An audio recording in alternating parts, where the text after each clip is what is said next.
So good to have you here and right here in the studio. Welcome to the program. Thank you for having me, Kathy. So nice to be with you again. I know it's been some time since the last one. So how are we going to enter that new growth cycle? I've seen your chart and we'll show it up in a little bit. It's quite inspiring just to see that there might be a breakout. But what are you seeing beyond the technical charts? Sure. So the way that we're looking at the market is really that it has been in a sideways pattern for quite a while, but we also see that there's structural changes. So that means that minimum commission fees have come down. That was what was a development last year.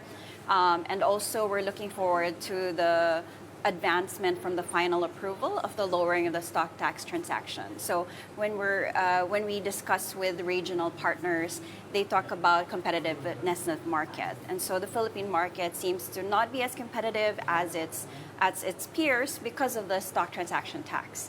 But at least policymakers are moving forward with that. It's a big thing, the structural reforms. Apart from what you're seeing technically, maybe we can take a look at that Elliott Wave 3. Sure. It's a bit technical, but I love the nuance Yeah. because it tells us three different stories in just one chart. You were talking to us about momentum and the relative strength index and how you could see that breakout happening quite soon. Sure.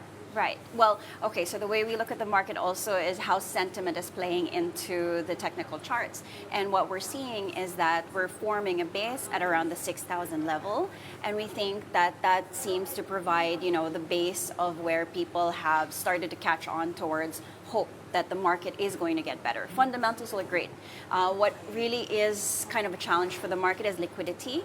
And when we talk to foreign investors, foreign brokers, it's about local participation.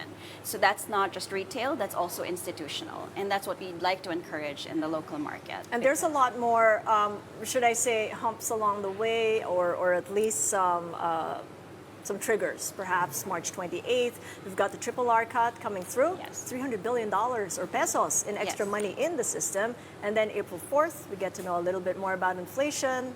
That could make the Bangko Sentral decide what it should or will have to do on April 10th. How do you think the markets will trade in that time and space? Well, we do think that we're entering the hope to disbelief phase. So that means that, in fact, we might be climbing a kind of a wall of worry wherein markets might be a little bit concerned. There is a lot of uncertainty coming out of the U.S., coming into how there's a spillover effect that could potentially happen. But at the same time, we do have very strong fundamentals. We're largely insulated from what's going on. But we do think that there are factors in play that could kind of make money flow cautious. But we do think in general that there is a lot of value in the market, and maybe it's a matter of waiting in time in terms of gains.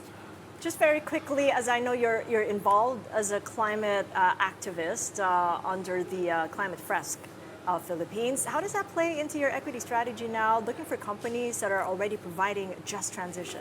Right, so the SEC has mandated sustainability reporting by 2026. So before it was a comply or explain approach, but now we're really moving forward into proper sustainability accounting. All of those things are still being worked on, but there's a more friendly environment for companies to comply.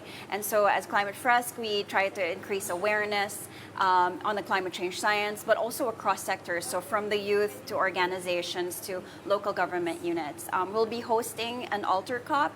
So this is to be able to make it more inclusive, to kind of really support grassroots movement. And so it'll be in November. It will be a great event that will bring together all different stakeholders to talk about the climate for impactful action. Well, we're sure to have you back before November and also see how sustainability plays into the kind of equity plays that you recommend. Thanks. That would be great for joining us. Nisha, Thank really you. appreciate. Nisha Alicer of DA Market Securities.